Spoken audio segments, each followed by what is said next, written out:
ونستغفره ونؤمن به ونتوكل عليه ونعوذ بالله من شرور أنفسنا ومن سيئات أعمالنا من يهده الله فلا مضل له ومن يضلله فلا هادي له وأشهد أن لا إله إلا الله وحده لا شريك له وأشهد أن سيدنا وسندنا ونبينا ومولانا محمدا عبده ورسوله صلى الله تعالى عليه وعلى آله وصحبه وبارك وسلم تسليما كثيرا أما بعد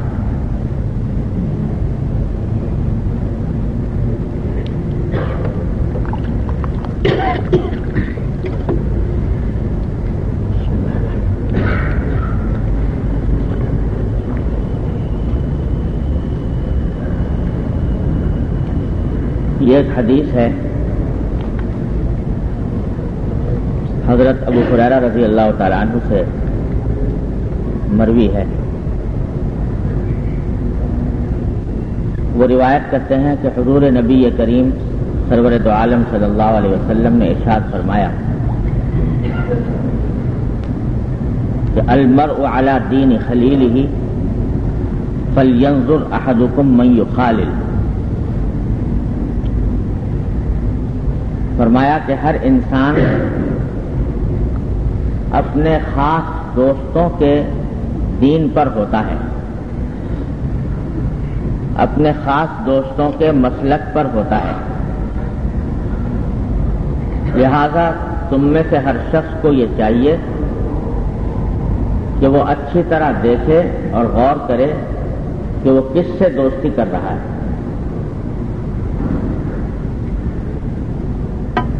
یہ ہے حدیث نبی کریم سرور دو عالم صلی اللہ علیہ وسلم کی، اور اس میں پہلے تو ایک تجربے کی بات، واقعے کی بات بتائی گئی ہے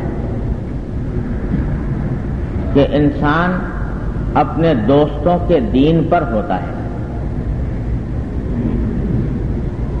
اس کے دو معنی ہیں.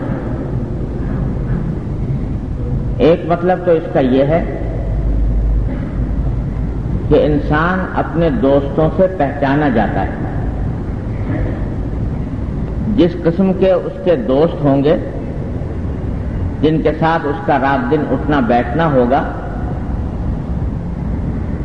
تو وہ آدمی انہی کا ایک حصہ سمجھا جائے گا، انہی جیسا سمجھا جائے گا. اگر اٹھنا بیٹھنا نیک لوگوں کے ساتھ ہے، دیندار لوگوں کے ساتھ ہے، اللہ کا خوف رکھنے والوں کے ساتھ ہے، اور دن رات ان کے ساتھ اٹھتا بیٹھتا ہے، ان کے ساتھ دوستیاں کی ہوئی ہیں، تو دوسرے آدمی دیکھنے والے بھی یہ سمجھیں گے کہ یہ آدمی دیندار ہے. اور اگر اس کا اٹھنا بیٹھنا ہے بے فکر، غافل اور اللہ بچائے گناہوں میں مبتلا لوگوں کے ساتھ، فاسق و فاجر لوگوں کے ساتھ، تو دیکھنے والے یہ سمجھیں گے کہ جب اس کے دوست ایسے ہیں تو یہ بھی ایسا ہی ہوگا.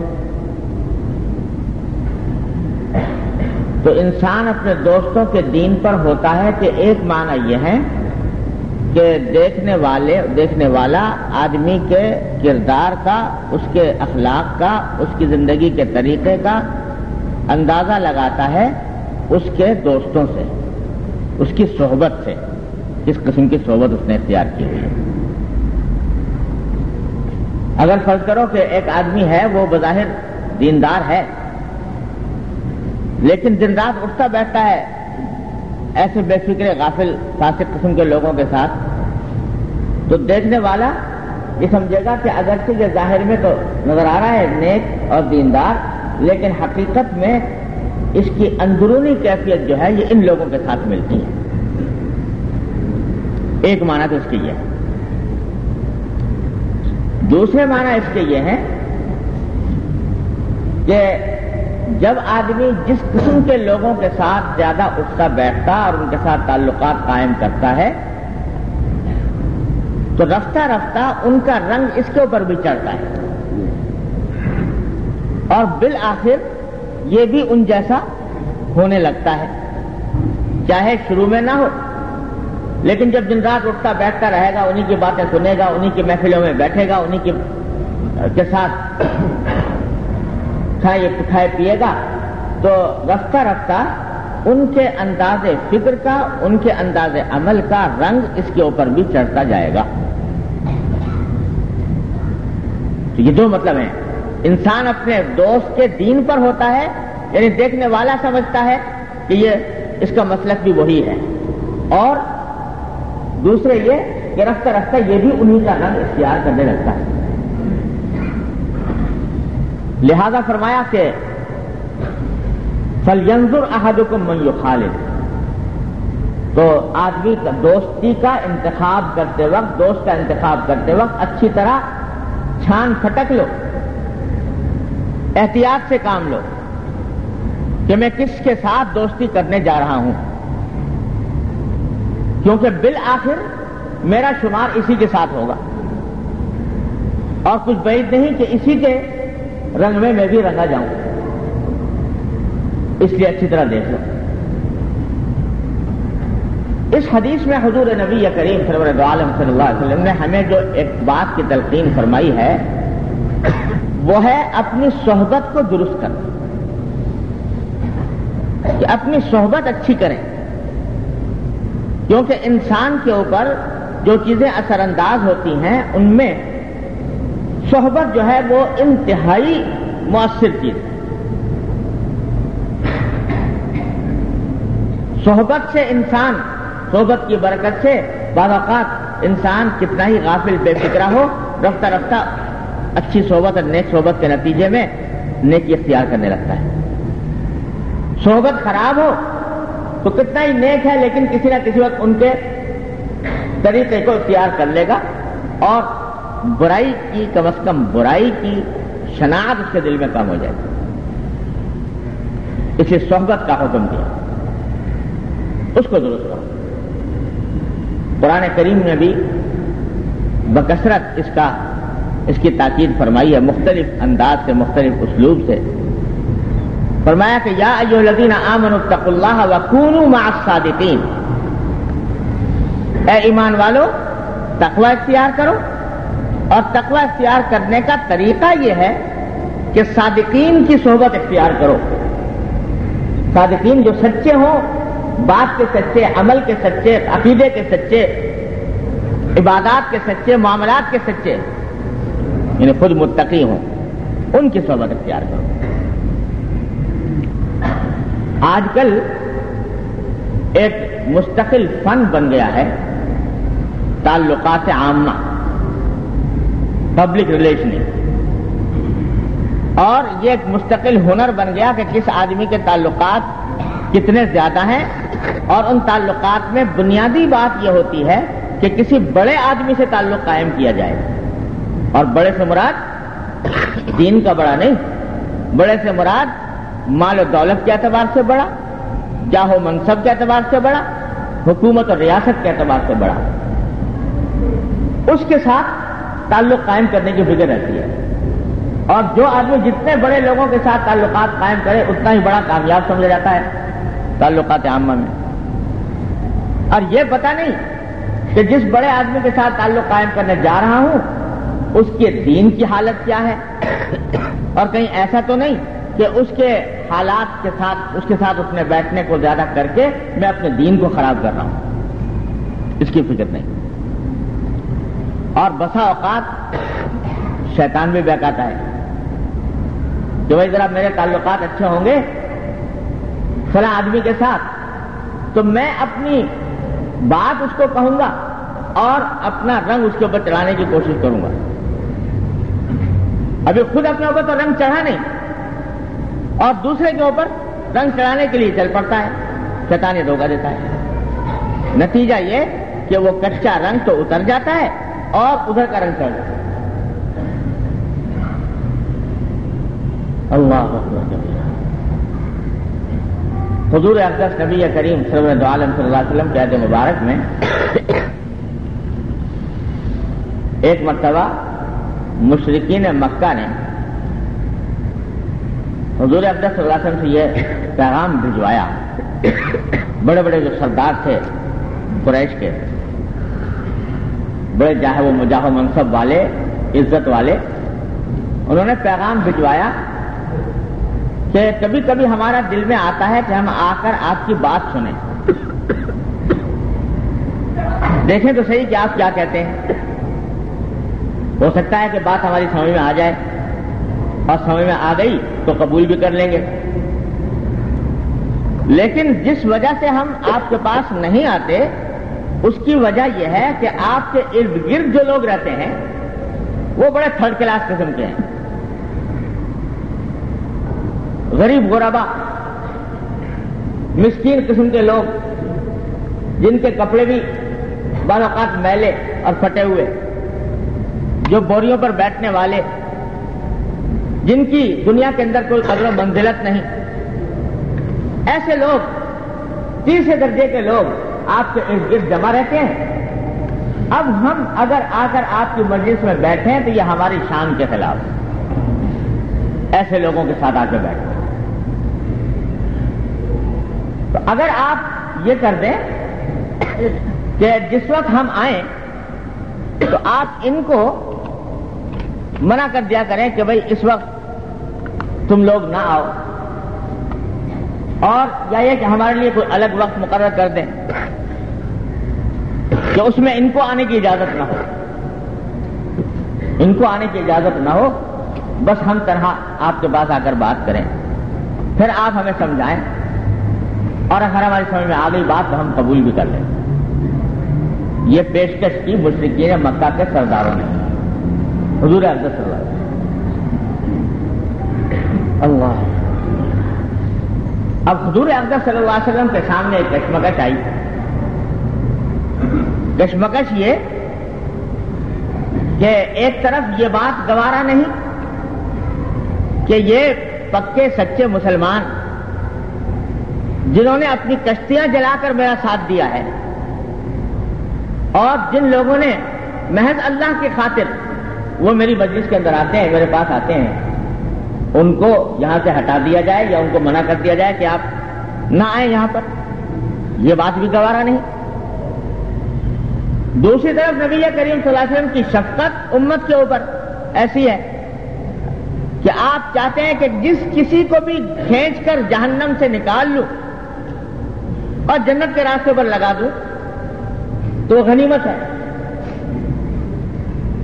اور یہ خیال بھی آتا ہوگا شاید کہ ہو سکتا ہے کہ یہ لوگ اس وقت تو آئیں اور کہہ رہے ہیں کہ آپ بات سنیں گے اور مانیں گے، تو ہو سکتا ہے اللہ تبارک و تعالیٰ ان کے دل میں بات ڈال دے اور ایمان ان کے دل میں گھر کر جائے، تو کل کو ان کا یہ مطالبہ بھی خود بخود ختم ہو جائے گا۔ اگر ایمان دل میں بیٹھ گیا، راسخ ہو گیا، تو پھر یہ مطالبہ بھی خود بخود ختم ہو جائے گا، پھر یہ جو ان کے دماغ میں تکبر ہے کہ غریبوں کے ساتھ نہیں بیٹھ سکتے، وہ بھی ختم ہو جائے گا۔ لہذا اگر ایک دو مرتبہ ایسا کر لیں تو شاید کوئی حرج نہ ہو، یہ خیال بھی آ گیا ہوگا۔ بہرحال کشمکش، اس موقع پر آیات نازل ہوئی قرآن کریم، یہ سورہ کہف کی آیات۔ فرمایا وَاصْبِرْ نَفْسَكَ مَعَ الَّذِينَ يَدْعُونَ رَبَّهُمْ بِالْغَدَاةِ وَالْعَشِيِّ يُرِيدُونَ وَجْهَهُ وَلَا تَعْدُ عَيْنَاكَ عَنْهُمْ تُرِيدُ زِينَةَ الْحَيَاةِ الدُّنْيَا وَلَا تُطِعْ مَنْ أَغْفَلْنَا قَلْبَهُ عَنْ ذِكْرِنَا وَاتَّبَعَ هَوَاهُ وَكَانَ أَمْرُهُ فُرُطًا۔ فرمایا اللہ تبارک و تعالیٰ کہ وَاصْبِرْ نَفْسَكَ مَعَ الَّذِينَ يَدْعُونَ رَبَّهُمْ، اپنے آپ کو باندھ کر رکھیے، لفظی استعمال فرمائے، اپنے آپ کو باندھ کر رکھیے ان لوگوں کے ساتھ جو اپنے پروردگار کو پکارتے ہیں صبح اور شام۔ جو لوگ صبح اور شام اللہ جل جلالہ کی طرف متوجہ ہیں، اللہ کا ذکر کرتے ہیں، اللہ کو پکارتے ہیں، ان کے ساتھ اپنے آپ کو باندھ کر رکھیے، یریدون وجہہ، جو اس پکارنے سے صرف اللہ کی رضامندی چاہتے ہیں۔ وَلَا تَعْدُ عَيْنَاكَ عَنْهُمْ، اور ایسا نہ ہو کہ آپ کی آنکھیں ان سے متجاوز ہو جائیں، ان کو چھوڑ کر کسی اور طرف نگاہ ڈالنے لگے، ترید زینت الحیات الدنیا، جس کے نتیجے میں آپ دنیاوی زندگی کی ظاہری زیب و زینت کی طرف متوجہ ہو جائیں. یہ لوگ زیب و زینت والے لوگ ہیں اور یہ آ جائیں گے تو اس سے اسلام کا نفع ہوگا یا فائدہ ہوگا. ترید زینت الحیات الدنیا، ہرگز مت کیجیے ایسا. ولا تطع من اغفلنا قلبه عن ذکرنا، اور بات نہ مانیے اس شخص کی یا ان لوگوں کی جن کے قلب کو ہم نے اپنے ذکر سے غافل بنا دیا، جن کا دل ہماری یاد سے، ہمارے ذکر سے، ہماری اطاعت سے غافل ہے. ان کی اطاعت نہ کیجیے، ان کی بات نہ مانیے. واتبع ہواہ، یہ تو وہ لوگ ہیں جو خواہشات نفسانی کے پیچھے پڑے ہوئے ہیں، لگ گئے. وکان امرہ فرطا، اور جس کا معاملہ حد سے تجاوز کیے ہوئے ہے، ایسے لوگوں کی باتوں میں نہ آئیے. ایک طرف منع فرما دیا، ان کا یہ مطالبہ ماننے کے لائق نہیں. اگر واقعی طالب حق ہیں، اگر واقعی حق کے طلبگار ہیں تو آئیں، بغیر شرط کے آئیں، غیر مشروط طور پر آئیں. یہ شرطیں لگا کر آنا کہ پہلے فلاں کو ہٹا دو، فلاں کو ہٹا دو، یہ طلب کی علامت نہیں. اور جب طلب نہیں تو طلب کے بغیر بات جو کہی جاتی ہے وہ مؤثر اور مفید نہیں ہوتی جب تک انسان کے دل میں ایک مرتبہ طلب نہ پیدا ہو، حق کی طلب نہ پیدا ہو. اور یہ جو شرطیں لگا رہے ہیں، نخرے کر رہے ہیں، یہ علامت اس بات کی ہے کہ طلب دل میں موجود ہے. اگر طلب ہوتی تو یہ نخرے نہ لگاتے. اسلام بے نیاز ہے اس بات سے کہ کوئی اسے مانے یا نہ مانے، کوئی اس کے پاس آئے کہ نہ آئے. حق اس بات سے بے نیاز ہے. کسی کو 100 مرتبہ اپنی زندگی اور آخرت درست کرنے کی فکر ہو تو غیر مشروط طور پر آ جائے، اور کوئی شخص اگر بے فکر ہے تو اللہ تعالیٰ اس سے زیادہ بے فکر ہے. اس واسطے منع کر دیا. حالانکہ بظاہر ایک حکمت نظر آتی تھی. کچھ مجھ جیسا مولوی ہوتا تو تعویل کر لیتا کہ بھائی چلو ایک مرتبہ ہی تو ہے نا، یہ بے تکلف لوگ ہیں، ان سے کہتے ہیں کہ بھائی ذرا ہٹ جاؤ. اور یہ لوگ ہیں ذرا بااثر قسم کے لوگ ہیں، ایک مرتبہ آ کر بات سن لیں، ہو سکتا ہے مان جائے. منع فرما دیا اللہ تبارک و تعالیٰ. اور منع فرمانے کے ساتھ جو لفظ استعمال فرمایا وہ میں اصل میں سنانا چاہتا تھا، وہ یہ کہ اپنے آپ کو باندھ کر رکھو ان لوگوں کے ساتھ جو اللہ کو یاد کرتے ہیں صبح اور شام اور اللہ کی رضا. کس کو حکم دیا جا رہا ہے؟ یہ نبی کریم سرور عالم صلی اللہ علیہ وسلم.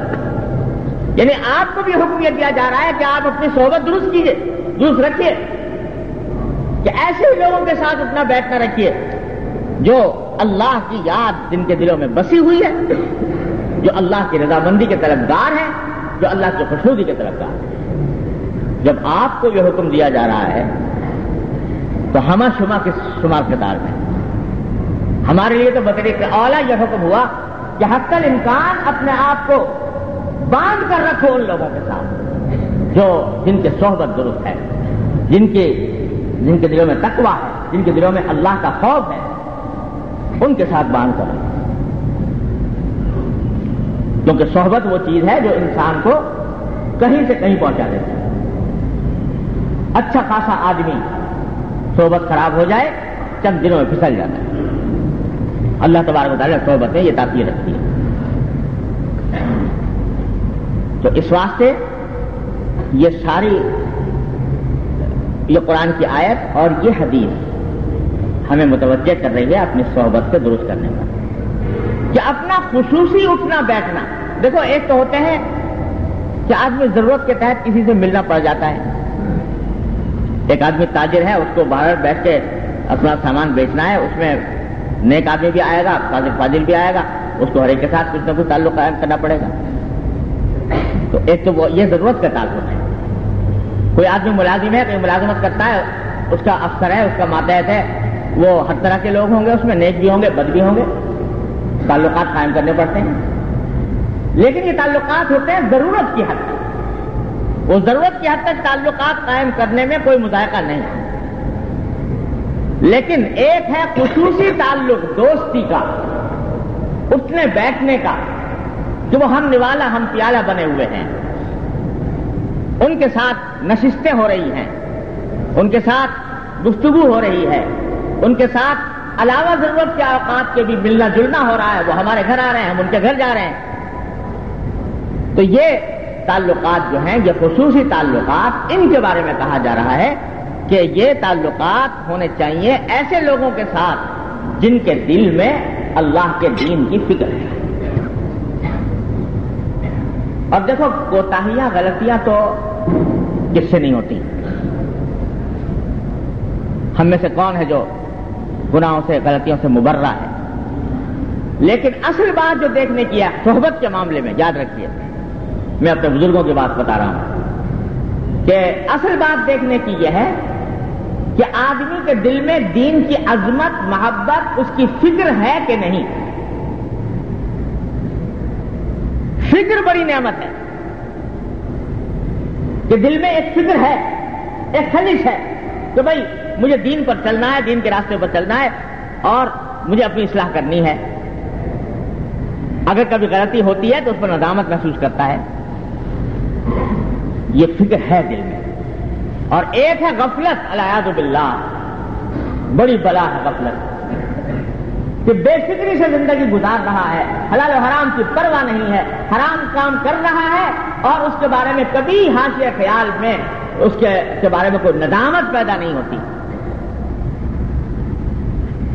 جیسے حدیث میں آتا ہے کہ مومن کا حال یہ ہے کہ اگر کبھی اس سے غلطی ہو جائے، گناہ ہو جائے، تو اس کے دل میں ایک پہاڑ کھڑے ہو جاتے ہیں صدمے کے، کہ ایک ذرا سا غفلت ہو گئی یا گناہ ہو گیا تو دل میں صدمہ ہو رہا ہے، جیسے پہاڑ کھڑے ہو جاتے ہیں، حدیث میں لفظ یہ ہے، اس کے دل میں وہ پہاڑ کھڑے ہو جاتے ہیں۔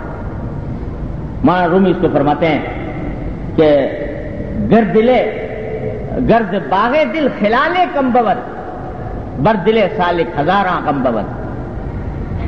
گرد باغے دل خلالے کم بود، دل کے باغ میں سے اگر ایک تنکا بھی کم ہو جائے، دل کا جو باغ ہے جو اللہ تبارک و تعالیٰ کی یاد سے آباد کیا ہے، اللہ تعالیٰ کے ذکر کے پودے اس میں اگائے ہیں، اس میں اگر ذرا سا تنکا بھی کم ہو جائے تو سالک کے دل پر ہزاراں غم ہوتے ہیں، بر دل سالک ہزاراں غم بود، کہ آج میرے دل سے یہ خیال کم ہو گیا۔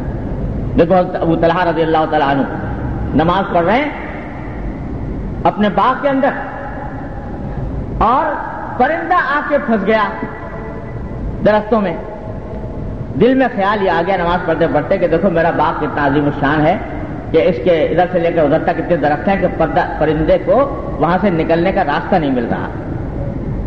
یہ دل میں خیال آ گیا نماز پڑھتے ہوئے۔ نماز پڑھنے کے بعد اتنا شدید صدمہ ہوا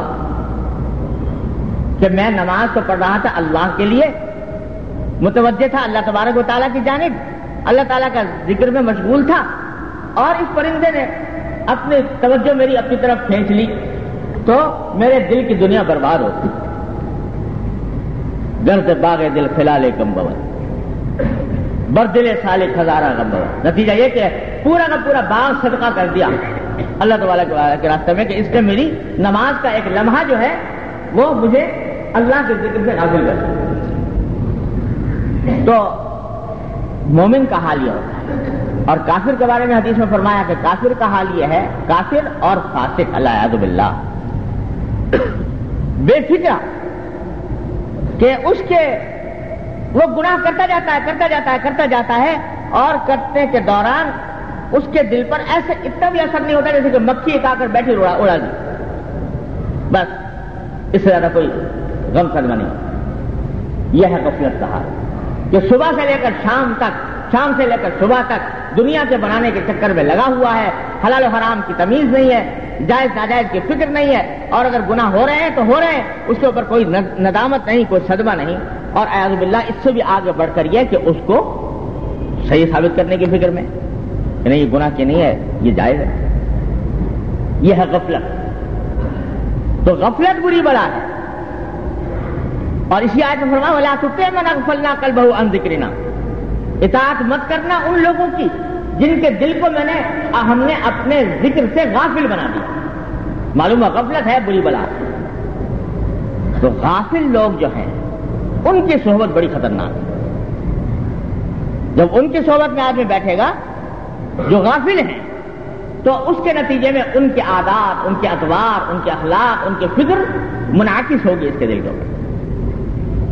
اس واسطے وہ صحبت وہ ہے بچنے کی چیز. باقی اگر دل میں فکر ہے کچھ کبھی کوتاہی ہوتی ہے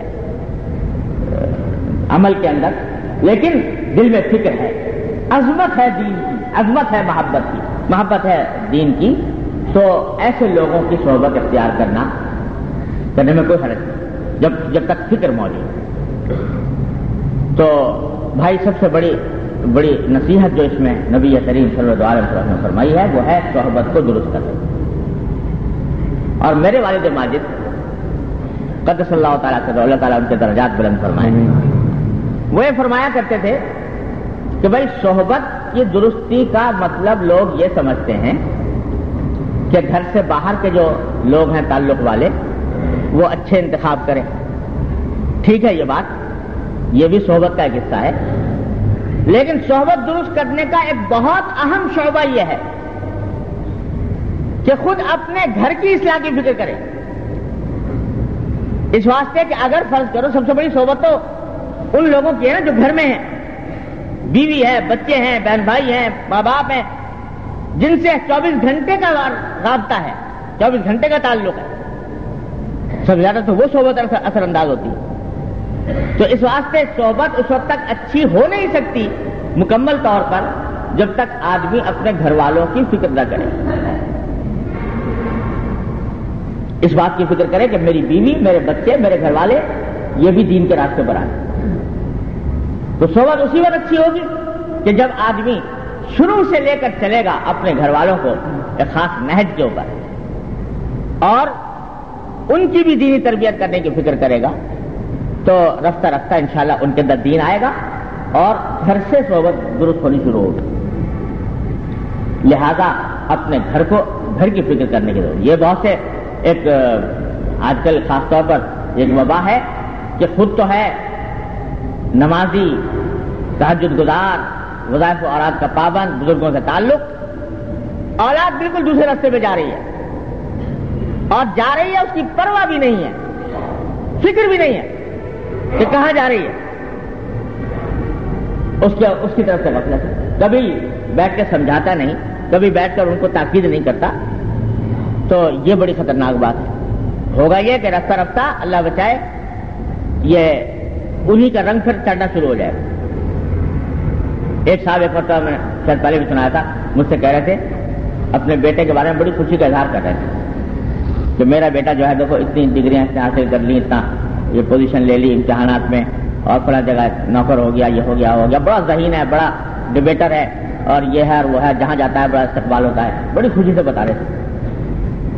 خیر میں کہا اللہ مبارک کرے. چل البتہ ذرا سی اس میں یہ خرابی ضرور کہ بے دین ہو گیا، بے دین ہو گیا. مطلب کہ ساری تو اچھائیاں ہیں، ذرا سی ایک خرابی یہ ہے کہ بے دین ہو گیا. تو اس کے اوپر بڑے خوش ہیں، بڑے نازاں ہیں کہ دنیاوی مرتبے مل گئے، مال و دولت مل گئی، اچھی ملازمتیں مل گئی، کامیابیاں ہو گئی. کسی حکیم صاحب تھے، وہ گھر میں کسی کا ہو گیا انتقال، لوگوں کو پتہ نہیں چل رہا تھا کہ واقعی موت واقع ہوئی کہ نہیں ہوئی. تو حکیم صاحب کو بلا کے لائے، ان سے جا کے پوچھا کہ بھائی ذرا بتائیے کیا حال ہے اس کا. تو انہیں معائنہ کرنے کے بعد بتایا کہ بھائی یہ تو بالکل ٹھیک ٹھاک ہے، اس کی آنکھیں بھی صحیح، اس کی کان بھی صحیح، اس کی ناک بھی صحیح، اس کے ہاتھ بھی صحیح، اس کے پاؤں بھی صحیح، سبھی کچھ صحیح ہے، بس ذرا سی روح نکل گئی ہے. تو میں نے کہا بس یہ معاملہ ہے کہ صاحب ویسے تو بڑا ذہین ہے اور ذکی ہے اور امتحان میں بھی کامیابیاں اور ڈگریاں بھی حاصل ہیں، سب کچھ ہے، ذرا سا بے دین ہو. خود تہجد گزار تھا، مجھے معلوم تہجد گزار تھا. تو اب یہ کہ آدمی کو یہ احساس نہیں کہ اولاد جو غلط راستے پر جا رہی ہے اس کی فکر نہیں، اس میں خوش ہے کہ وہ ڈگریاں مل رہی ہیں اور ملازمتیں مل رہی ہیں اور کاروبار چل رہا ہے۔ جب تک انسان اپنے گھر کو درست کرنے کی فکر نہ کرے اس وقت تک صحبت اس کی صحیح ہو نہیں سکتی۔ میرے والد ماجد تسلادت ایک بات یہ فرمائی۔ دوسری بات یہ فرمائی کہ دوسرا جو ایک بڑا اہم مسئلہ ہوتا ہے جس سے کہ صحبت پر اثر پڑتا ہے وہ ہے شادی بیاہ۔ شادی بیاہ کہ رشتہ کرتے وقت اس بات کا لحاظ نہیں کہ جہاں رشتہ کیا جا رہا ہے اس میں کوئی دین ہے کہ نہیں، سب کچھ دیکھا جا رہا ہے، لڑکا برسر روزگار ہے کہ نہیں، خوب کماتا ہے کہ نہیں، وغیرہ وغیرہ، اور اس کی فکر نہیں کہ جب لڑکی وہاں پر جائے گی اس ماحول کے اندر جا کر وہ آیا اس کا دین سلامت رہے گا کہ نہیں رہے گا۔ لڑکی کے انتخاب کے وقت سب کچھ دیکھا جا رہا ہے، اس کی شکل صورت بھی دیکھی جا رہی ہے، اس کا مال دولت بھی دیکھی جا رہی ہے، اس کا حسب نسب بھی دیکھا جا رہا ہے، لیکن یہ فکر نہیں کہ آیا اس کے اندر دین کی بھی کوئی عظمت محبت ہے کہ نہیں۔ اور وہ یاد رکھو یہ اتنا زبردست مؤثر چیز ہے رشتہ بیاہ، شادی بیاہ، کہ اگر ایک ایسی لڑکی آ گئی گھر میں کہ جو دین سے بے فکر ہے تو شوہر کو خراب کرے گی، اور شوہر کو خراب کرنے کے بعد پورے گھر والوں کو خراب کرے گی، اور اس کے برعکس یہ اپنی لڑکی ایسی جگہ بھیج دی تو اس بیچاری اگر تھی بھی کچھ تھوڑی بہت دیندار تو وہاں جا کر اس کو اپنے دین کا تحفظ کرنا ناممکن ہو جائے گا۔ تو شادی بیاہ کے اندر یہ معاملات ایسے ہوتے ہیں کہ ان کے ذریعے صحبت بہت تیزی سے بدلتی اور لوگ خیال نہیں کرتے، ساری باتیں دیکھ لی مگر یہ بات نہیں دیکھی۔ حدیث میں فرمایا نبی کریم سرور دو عالم صلی اللہ علیہ وسلم نے کہ تنکح المرأۃ لمالها ولجمالها ولحسبها ولدینها، کہ عام طور سے جو لوگ نکاح کرتے ہیں کسی عورت سے تو بعض لوگ تو وہ ہیں کہ جو اس کے جمال کی وجہ سے یعنی اس کی خوبصورتی کی وجہ سے نکاح کرتے ہیں، اور بعض وہ ہیں کہ جو اس کے مال کی وجہ سے نکاح کرتے ہیں کہ بھئی بالدار گھرانے کی ہے، اور بعض لوگ وہ ہیں جو اس کے حسب نسب کی وجہ سے اچھے بڑے خاندان کی ہے نکاح کرتے ہیں، اور بعض لوگ اس کے دین کی وجہ سے نکاح کرتے ہیں۔ تو فرمایا فاظفر بذات الدین تریبت یدا۔ حضرت ابو ہریرہ کو خطاب کرتے ہوئے فرمایا بے تکلفی کے جملے میں کہ ارے تو ایسی عورت کا انتخاب کر جو دین والی ہو۔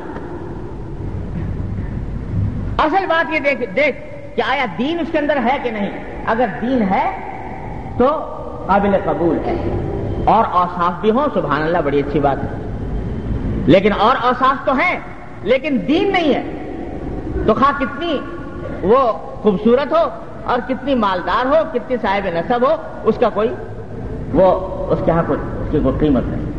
یہ نصیحت فرمائی نبی کریم صلی اللہ علیہ وسلم۔ اللہ اکبر۔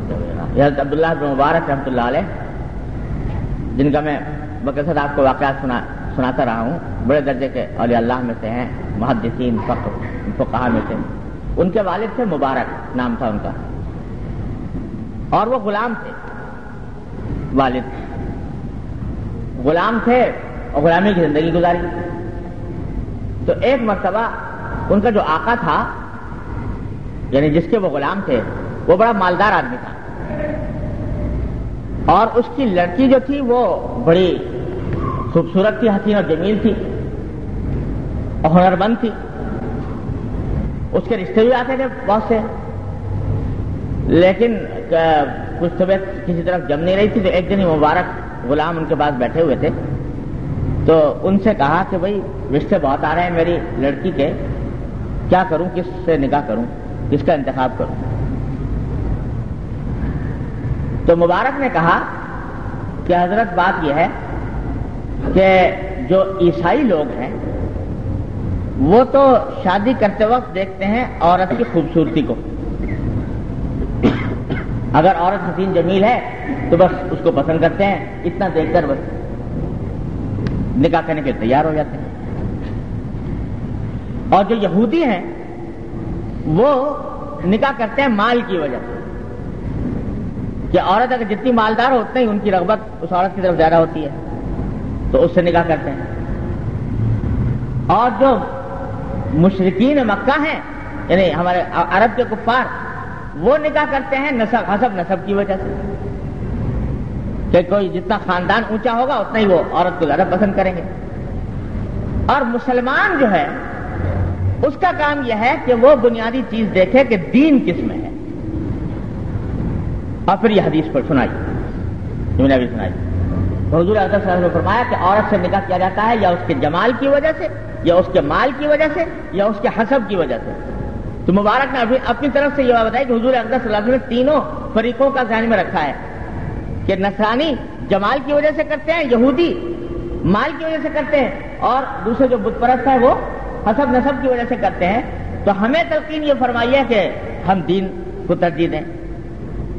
تو اس لیے آپ کوئی ان میں سے یہ دیکھیے کہ جتنے رشتے آ رہے ہیں ان میں سے زیادہ دیندار کون ہے، اس کو انتخاب کیجیے۔ تو آقا کو یہ بات اتنی پسند آئی اپنے غلام کی، کہا کہ حدیث تو میں نے بھی پڑھی تھی، لیکن مجھے پہلے یہ بات اس وضاحت کے ساتھ سمجھ میں نہیں آئی جیسے کہ آج تم نے مجھے بتائی، تو اس واسطے اب تو بس تم ہی مستحق ہو۔ چنانچہ اپنی لڑکی کا نکاح ان کے ساتھ کر دیا، مبارک کے ساتھ، غلام کے ساتھ آزاد کیا، اور آزاد کرنے کے ساتھ ان کا نکاح کر دیا۔ انہی سے یہ عبداللہ بن مبارک رحمۃ اللہ علیہ پیدا ہوا، اتنے بڑے جلیل القدر محدث، فقیہ اور صوفی اور ولی اللہ۔ تو حقیقت یہ ہے کہ اصل چیز دیکھنے کی یہ ہے کہ یہ رشتہ جو ہے، یہ رشتہ محض جسم اور جسم کا رشتہ نہیں ہے، یہ رشتہ جسم اور روح کا رشتہ، اور اس کے نتیجے میں دیکھنے کی بات یہ ہے کہ آیا یہ جہاں رشتہ کرنے جا رہے ہیں وہ آیا آخرت میں بھی ساتھ دے سکے گا کہ نہیں، یا صرف قبر کے کنارے تک ختم ہو جائے گا۔ لوگ لڑکیوں کے نکاح کر دیتے ہیں، ایسی جگہ رشتے کر دیتے ہیں جہاں پتہ ہے کہ شوہر کی آمدنی حرام۔ کیا مانا کہ اس بیچاری کو ایک ایسی جگہ بھیج رہے ہیں کہ جہاں ساری عمر اس کی خوراک کا لقمہ بھی حرام ملے گا، اور پھر جب ان کے ساتھ صحبت ہوتی ہے تو ظاہر ہے کہ یہ رشتہ جو ہوتا ہے یہ کوئی دو آدمیوں کا نہیں ہوتا، دو خاندانوں کا ہوتا ہے۔ ان کے ساتھ اٹھنا بیٹھنا بھی ہوتا ہے، ان کے ساتھ ملنا جلنا بھی ہوتا ہے، ان کے ساتھ آنا جانا بھی ہوتا ہے، تو دو خاندانوں کا ہوتا ہے، اور وہ خاندان جب آپس میں ملتے ہیں تو ان کے اثرات ان کے اوپر بھی پڑتے ہیں۔ تو میرے والد ماجد قدس اللہ تعالیٰ صدر تعالیٰ ان کے درجات بلند فرمائیں، وہ فرمایا کرتے تھے کہ بھائی صحبت کے معاملے میں یہ دو باتیں ہمیشہ یاد رکھنے کی ہیں۔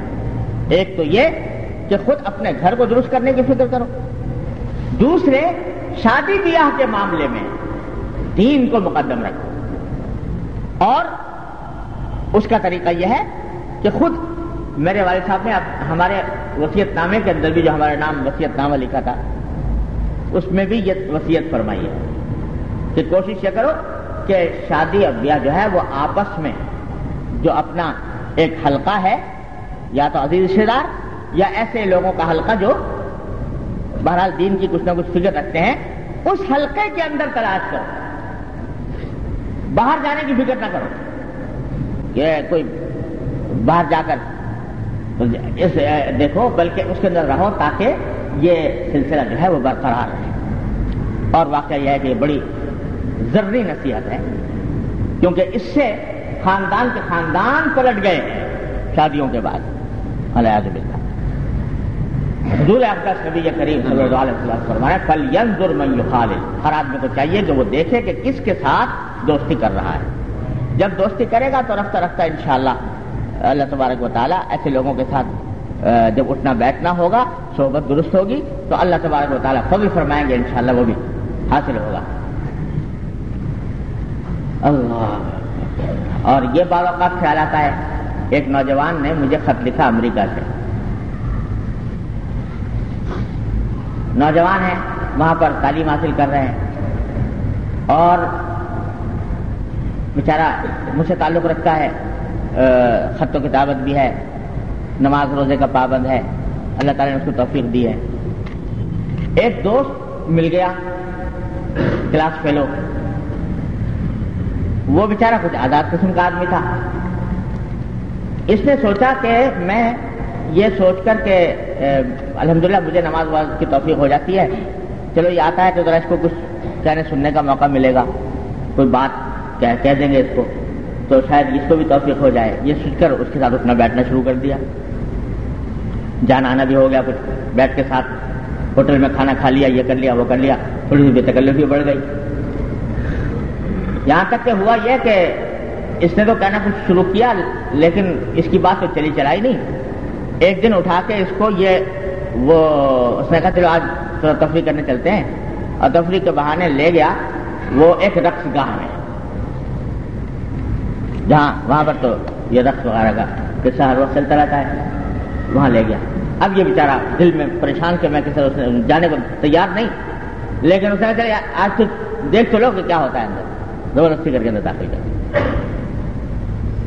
اب وہ اس کا نتیجہ یہ ہوا کہ انہوں نے لکھا کہ جی میں اس دن کیا چلا گیا، اور اس کے اوپر طبیعت پر ایسی شروع میں ندامت رہی، لیکن بعد میں وہ جو طبیعت پر ایک برائی تھی کہ بھائی رقص گاہ میں نہیں جانا چاہیے، تو ایک مرتبہ وہ بند ٹوٹ گیا تو اس کی شناعت اور برائی جو دل میں تھی وہ کم ہو گئی. اس کے نتیجے میں پھر 2-3 مرتبہ اور چلا گیا. اب میں توبہ کرتا ہوں، استغفار کرتا ہوں، اور لیکن ساتھ ہی میں یہ سوچتا ہوں کہ اگر میں اس کے ساتھ نہ رہا تو یہ رقص گاہ سے آگے جا کے شراب پیے گا، خدا نہیں کیا کچھ کرے گا، یہ بہت آگے بڑھ جائے گا اور اس کے نتیجے میں یہ بہت تباہ ہو جائے گا. اس واسطے میں چاہتا ہوں کہ آئندہ کری اس سے تو توبہ کر لی، اس سے بھی میں نے کہہ دیا کہ آئندہ نہیں جاؤں گا، لیکن میں یہ چاہتا ہوں کہ اس کے ساتھ نہ چھوڑوں، اس کی دوستی نہ توڑوں. تو مجھ سے مشورہ کیا کہ میں کیا کروں.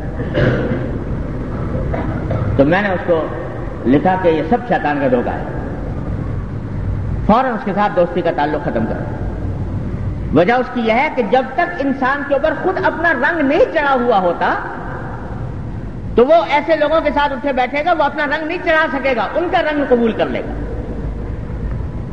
اور اس کا رنگ قبول کرنے کے بعد خود پھسل جائے گا، خود غلط راستے بڑھ جائے گا. جیسا کہ ہوا تو حالانکہ دوستی آگے بڑھ چکی تھی، اس کو توڑنا آسان نہیں تھا، لیکن ماشاءاللہ لڑکا سعادت مند ہے.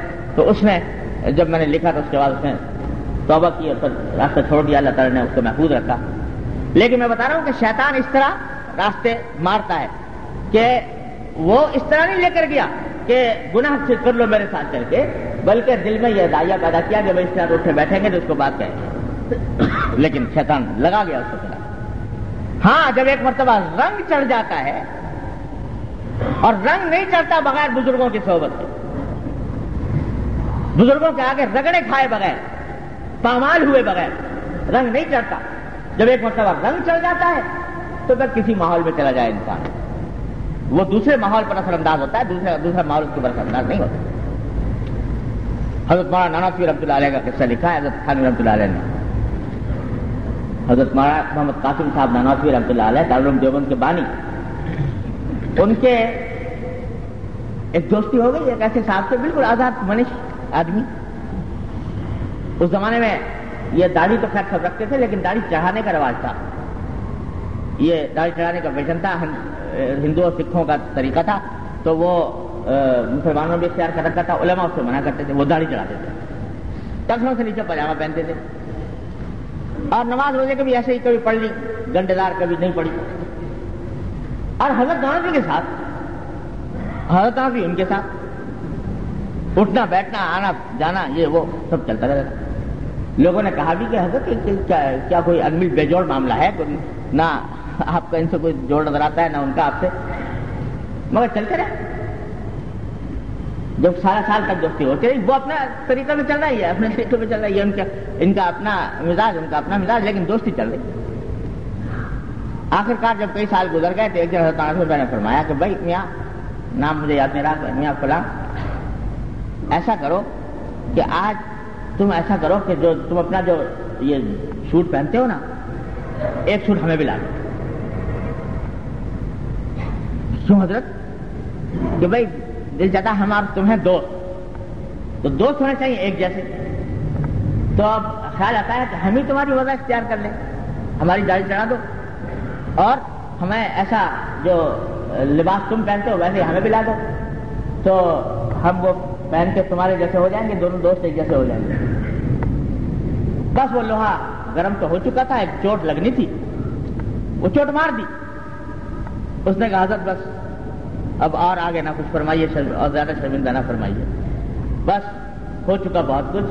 انشاءاللہ آج کے بعد انشاءاللہ میری وضع قطع اور میرا جو رنگ ڈھنگ ہے وہ آپ ہی جیسا ہوگا, اور اب اس میں آپ کو منگانے کی ضرورت نہیں. وہ دن اور اس کے بعد سے اس نے بالکل بیان ہی حضرت تنازع کرے گا طریقہ اختیار کرے. یہ کب؟ جب رنگ چڑھ چکا صحبت کے ذریعے. حضرت حاجی صاحب رحمۃ اللہ علیہ کی خدمت میں جا کر مدتوں پامال ہوئے, رگڑے کھائے. اب رنگ جب چڑھ گیا تو کسی ماحول میں چلے جاؤ, اپنا ہی رنگ چھوڑیں گے, دوسرے کا رنگ نہیں لیں گے تو پھر ٹھیک ہے. لیکن ابتدا میں جب تک رنگ چڑھا نہیں تو اس وقت یہ شیطان یہ دھوکہ دے کہ صاحب ہم اس لیے جا رہے ہیں تاکہ ان لوگوں کی اصلاح کریں گے, تو حقیقت میں ان کی اصلاح تو ہوتی نہیں, خود اپنے آپ پھسل جاتی. یہ بات سمجھنے کی ضرورت ہے.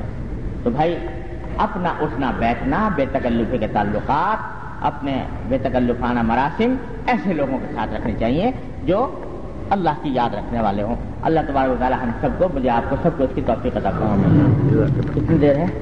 5:44 پہ ہے, 8 منٹ. تھوڑی سی بات اسی کی حدیث سے متعلق ہے, وہ اور کر لیتے ہیں. اللہ تعالیٰ حضرت نے اس کے بارے میں فرمایا, یہ حدیث نقل کرنے کے بعد, کہ اس میں بلیغ احتیاط کی تعلیم ہے پیر بنانے میں, جو سب دوستوں میں اعظم ہے اور دوستی کے تعلق میں سب سے ادوم ہے.